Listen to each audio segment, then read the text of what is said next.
Welcome back everyone. So today we're going to be looking into my Berbris Thunbergi, or a Japanese Barberry, and exploring what high roots mean. Enjoy!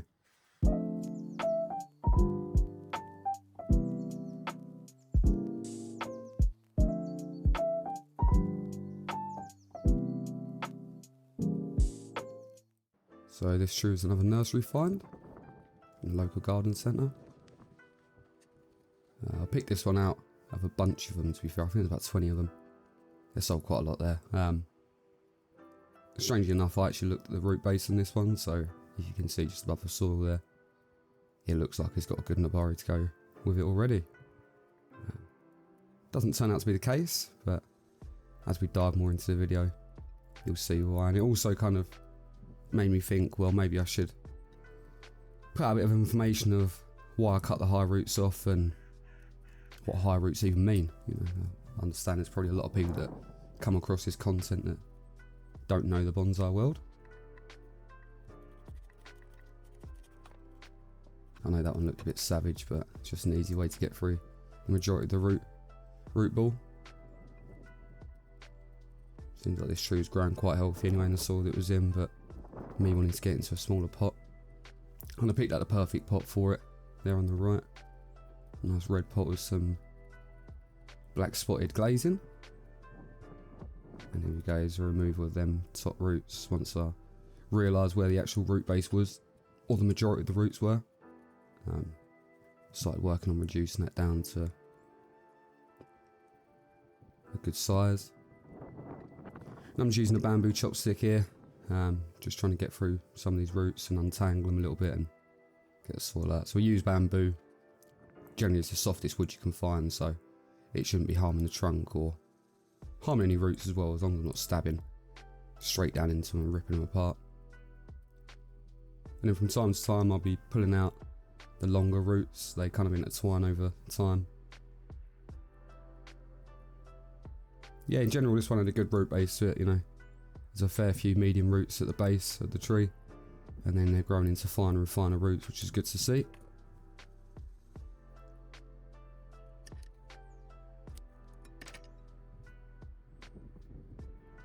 Berbris always kind of weird me out a little bit because their roots are bright yellow rather than being your typical colours.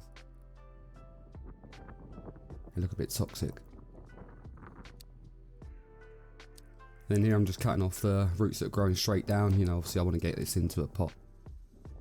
A nice flat base will make that transition easier for me.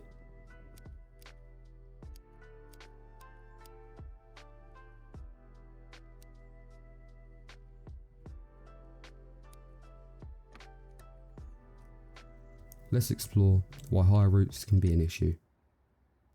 Surface roots, or nabari, as they are known in bonsai, are roots that are exposed above the soil line. An established bonsai will tend to have great surface roots. So why are high roots an issue? Well, it depends on what style you are looking to achieve, but generally speaking, you want a nice flat nabari that slowly dips down into the soil. High roots on the trunk distort this image. They are usually coarse, add bulges to the trunk line, and look like they are hanging. A good root base would be one that has flare, all roots are on the same plane, and radial from the trunk.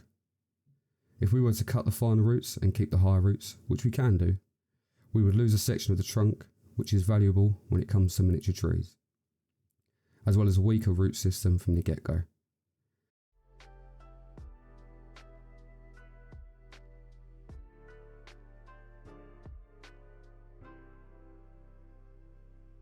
So back to the tree and getting rid of some of these higher roots, as I've just explained why.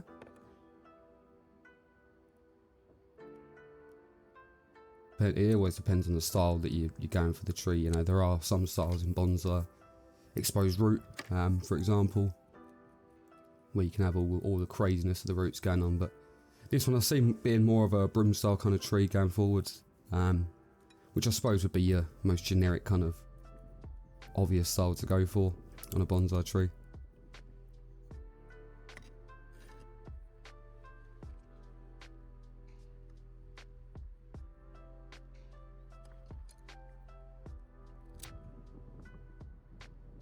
whole up and out kind of growth. I just really love the colours on the Berbris's, especially, you know, if you look at seasonal interest. So every season they have different kind of interest to them. Beginning of spring, like right now, they're bright red with the buds, and then through most of the year they turn into a darker red, and then eventually change colours in autumn. It's just the tape I use to cover any kind of holes in the pots for a drainage screen. I was using like plastic stuff, but it's getting quite expensive off of eBay. So yeah, literally that's just a plaster. I think it's for plastering. Yeah, just plastering tape that I bought from B&Q for about £1, I think, for that whole roll, and that'll probably last me a good couple of years. So when I'm potting up into a bonsai pot or a bonsai container, obviously it's a smaller container. That being the case, water can be held in there quite a lot more, and to help the drainage I usually put a nice layer of pumice on the bottom, so it's a thicker grain. That's probably a 3 to 5mm grain on the bottom there, just for a drainage layer, and then I fill it up the rest of the way with the mix that I need for that tree. So this one's in a, I think it's in a 3-part, so I think it's lava, akadama and pumice, and they're about 1 to 3mm grain, I believe. Being a smaller pot, I wanted to retain some more moisture. So we seat the tree in, and usually in a bonsai pot you want the tree kind of off centre. I may have said it in another video, but symmetry in bonsai isn't something that we go for. We go for asymmetry, creates more age.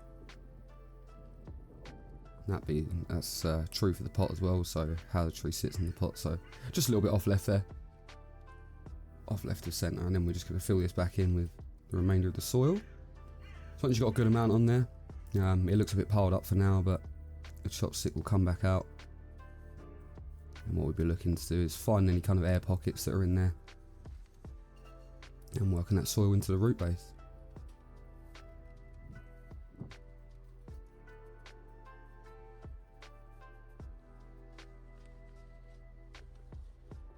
This step in the process I've skipped previously. To be honest, I didn't really know it's a thing. Obviously we live and learn. And I've had a few trees, and actually there's a repotting of one coming up soon that you'll see that the air pockets just create an atmosphere where roots can't really grow.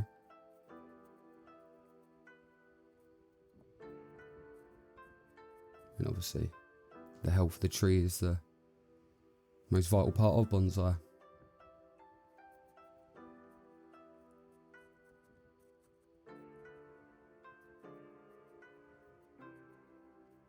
So I'm just going to be working that soil around, and I've already cut this down a little bit. It was quite a tall tree when I first got it, probably about 4 times the high it was now, but it's just, I think it was two main leaders just growing up into space near enough.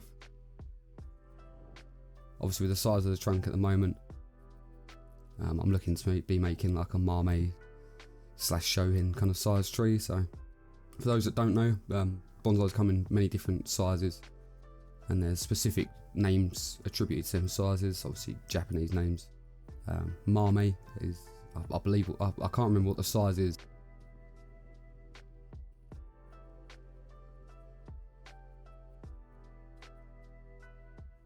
And Mame just means bean, so just a small size tree, right? And then you get Shohin, which is one step above that.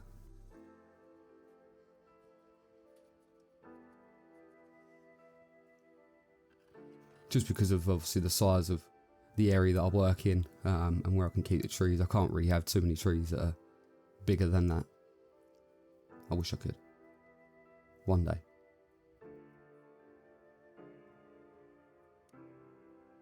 So this one, the reason why I put it into this pot this kind of early in its life, I mean I've only had it about 3-4 months maybe, it's just to control that growth. So you'll notice that the branches are quite coarse, they're quite thick compared to the trunk. I'm trying to look for that finer growth, and one way to do that is to restrict the root system, put it into granular soil, so you make the roots work a little bit harder. Usually the finer the roots, the finer the growth up top as well. As above, so below.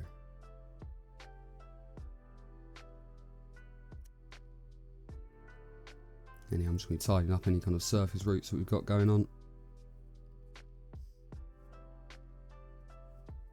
And when I say surface roots, I don't mean the surface roots that we want to keep. I mean the roots that are actually poking out through the soil, which will eventually just dry up anyway in the fresh air. So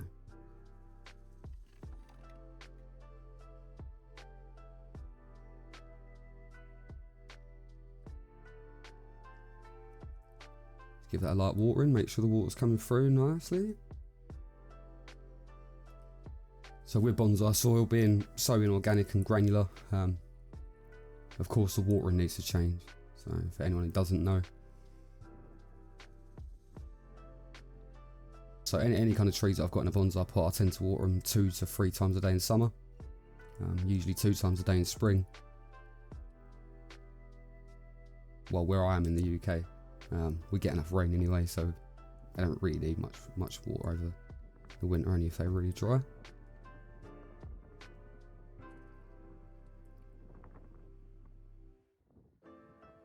Then I come back with a second watering just to make sure the water's actually coming through. It's soaking up through the soil there. And then I decided to put some moss on this one, so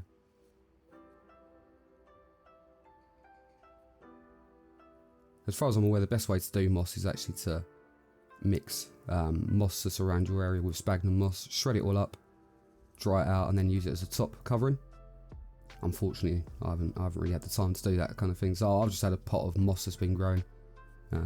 It was literally just I think it's a dog bowl with some soil left in it, and then moss just started growing on it over the winter and early spring part, so just going to be using some of that.